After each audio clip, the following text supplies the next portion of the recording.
Assalamualaikum warahmatullahi wabarakatuh. Perkenalkan, nama saya Adri Refki Fahmi. Saya sadari bertugas di SDNEB 084088 Kota Sibolga. Saya adalah calon guru penggerak angkatan 7 tahun 2022. Baik sahabat pendidik dimanapun Anda berada, kita sama-sama mengenal bahwasanya Ki Hajar Dewantara merupakan salah satu tokoh penting dalam sejarah pendidikan nasional di Indonesia. Pendiri perguruan taman siswa, yakni suatu lembaga pendidikan yang memberikan kesempatan bagi para pribumi untuk bisa memperoleh hak pendidikannya. Sebagai Bapak Pendidikan Nasional Indonesia, pemikiran-pemikiran Ki Hajar Dewantara sampai saat ini masih relevan dan masih diadopsi dalam dunia pendidikan di Indonesia. Untuk memahami bagaimana pemikiran-pemikiran filosofis dari Ki Hajar Dewantara, berikut kita akan coba membahas melalui berbagai pertanyaan-pertanyaan pemantik yang akan ditayangkan pada video ini. Baik sahabat pendidik, kita akan bahas filosofi pemikiran Ki Hajar Dewantara. Di antaranya, pembelajaran berpusat pada murid, pendidikan itu menuntun kodrat anak, pendidik seperti petani, trilogi pendidikan, penguasaan diri dalam budi pekerti. Untuk lebih memahami bagaimana pemikiran filosofis pemikiran Ki Hajar Dewantara, berikut beberapa pertanyaan pemantik yang ditampilkan. Bagaimana tujuan pendidikan menurut Ki Hajar Dewantara? Tujuan pendidikan menurut filosofi pendidikan Ki Hajar Dewantara adalah menuntun segala kodrat yang ada pada anak-anak agar mereka dapat mencapai keselamatan dan kebahagiaan yang setinggi-tingginya, baik sebagai manusia maupun sebagai anggota masyarakat. Apa maksudnya dari pemikiran Ki Hajar Dewantara tentang pendidikan menuntun kodrat anak? Seperti yang sudah kita ketahui bersama bahwa kodrat anak terdiri dari dua, yaitu kodrat alam dan kodrat zaman. Kodrat alam berkaitan dengan sifat dan bentuk lingkungan di mana anak berada. Sementara kodrat zaman merupakan kodrat yang berkaitan dengan isi dan irama. Tuntunan dalam hidup tumbuhnya anak-anak. Berarti menuntun segala kodrat yang ada pada anak-anak agar mereka dapat mencapai keselamatan dan kebahagiaan yang setinggi-tingginya, baik sebagai manusia maupun sebagai anggota masyarakat. Di sini, anak-anak tumbuh di luar kecakapan dan kehendak kaum pendidik. Kekuatan kodrat anak terletak pada dirinya sendiri, artinya berada pada lahir dan batin. Pendidik hanya dapat menuntun hidup dan kekuatan untuk memperbaiki lakunya. Apa maksud dari pernyataan tentang pendidik ibarat seorang petani? Pendidikan adalah taman, pendidik adalah petani. Kalimat itu sering kita dengar melalui pemikiran-pemikiran Ki Hajar Dewantara tentang pendidikan. Pendidik seperti petani. Ini artinya pendidik seolah seorang petani yang sedang menanam tumbuh-tumbuhan. Kita ibaratkan sebuah jagung. Anak-anak itu bagaikan bulir-bulir jagung yang ditanam. Bila biji jagung ditempatkan di tanah yang subur, mendapat sinar matahari dan pengairan yang baik, maka meskipun biji jagung adalah bibit yang kurang baik atau kurang berkualitas, namun dapat tumbuh dengan baik karena perhatian dan perawatan dari Pak Tani. Begitu juga dengan hal sebaliknya. Apa maksud dari kalimat pembelajaran berpusat pada murid? Pembelajaran yang berpusat pada murid merupakan sistem pembelajaran yang seharusnya dibangun oleh siswa tanpa harus mengandalkan pengajaran dari guru. Guru di sini berperan sebagai fasilitator, sementara murid terlibat lebih aktif dalam kegiatan pembelajaran. Adapun keuntungan dari pembelajaran berpusat pada murid di antaranya mendorong siswa terlibat aktif dalam pembelajaran, dapat membangun pengetahuan, sikap dan tingkah laku lebih baik, dan pembelajaran dipusatkan pada kebutuhan, bakat, dan potensi murid. Jika kita bandingkan pembelajaran berpusat pada guru dan pembelajaran yang berpusat pada siswa, tentulah dua hal yang sangat berbeda.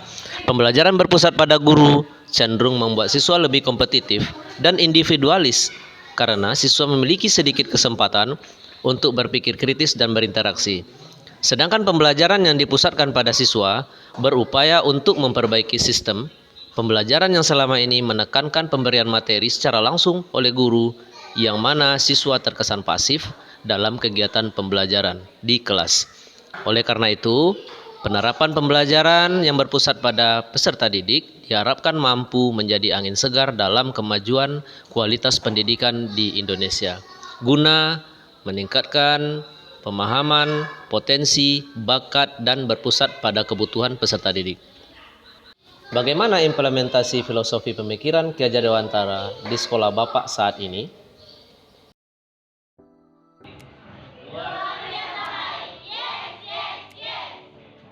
Kita mulai, mari kita berdoa dulu menurut keyakinan kita masing-masing. Silakan saudara. Implementasi di sekolah. Pertama, memanfaatkan teknologi informasi dan komunikasi dalam pembelajaran yang dilaksanakan oleh pendidik.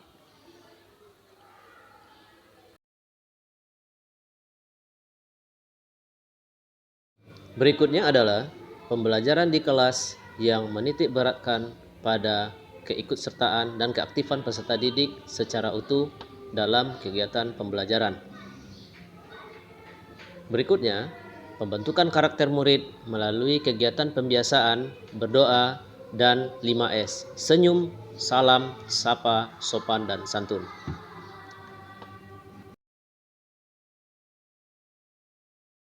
Berikutnya adalah kegiatan pengembangan diri dan menggali potensi yang ada pada peserta didik. Di antaranya, berbagai kegiatan kesenian dan tetap memperhatikan kondisi sosial budaya masyarakat yang ada di sekitar.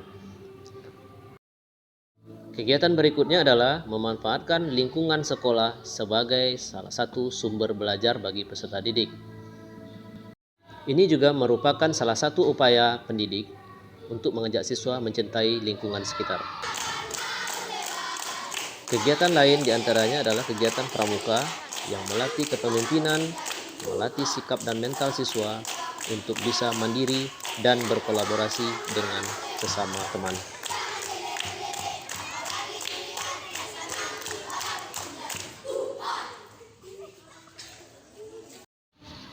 Bagaimana tantangan yang mungkin dihadapi terkait penerapan filosofi pemikiran Ki Hajar Dewantara di sekolah?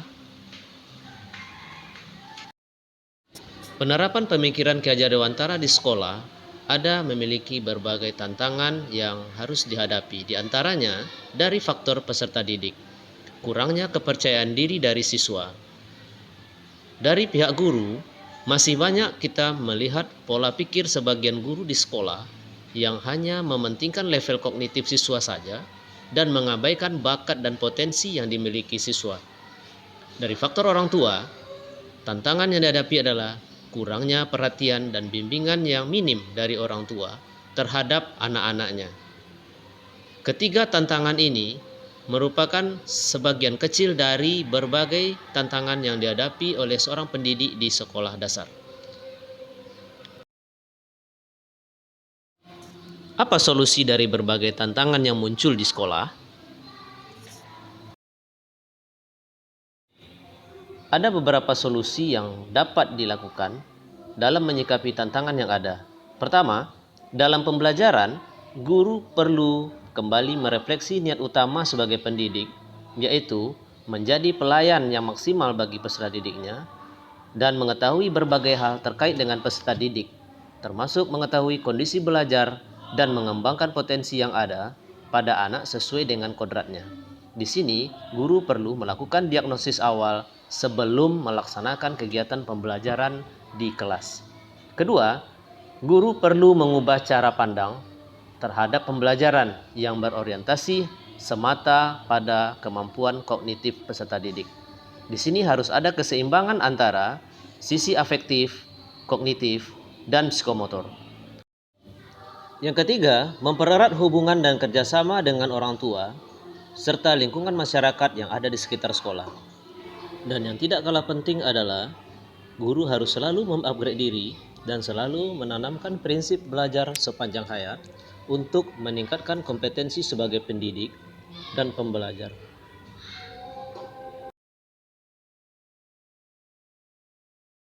Nah, dari berbagai tantangan dan solusi yang sudah disampaikan, saya sebagai pendidik merefleksi diri saya bahwa setelah memahami bagaimana pandangan filosofis Ki Hajar Dewantara terkait pendidikan, melalui diskusi dan pendalaman materi yang saya lakukan secara mandiri, saya semakin memahami sebagaimana seharusnya kata menuntun itu diaplikasikan dalam kegiatan pembelajaran pada siswa. Sebagai insan pendidik, kedepannya saya akan melakukan langkah-langkah konkret, di antaranya melaksanakan kegiatan pembelajaran yang berorientasi pada siswa, menjadi teladan dalam bersikap dan budi pekerti yang baik, memberikan pelayanan yang optimal kepada peserta didik, membina hubungan dan kerjasama yang lebih intens dan lebih baik sesama guru dan masyarakat, dan membekali diri dengan berbagai kegiatan yang dapat menambah wawasan dan ilmu pengetahuan sehingga dapat menunjang karir sebagai pendidik pembelajar. Itulah beberapa pemahaman saya terkait dengan pemikiran filosofis Ki Hajar Dewantara tentang pendidikan. Semoga video ini dapat membantu rekan-rekan sesama guru dalam memahami bagaimana pemikiran filosofis Ki Hajar Dewantara dan penerapannya di sekolah masing-masing. Terima kasih, salam semangat.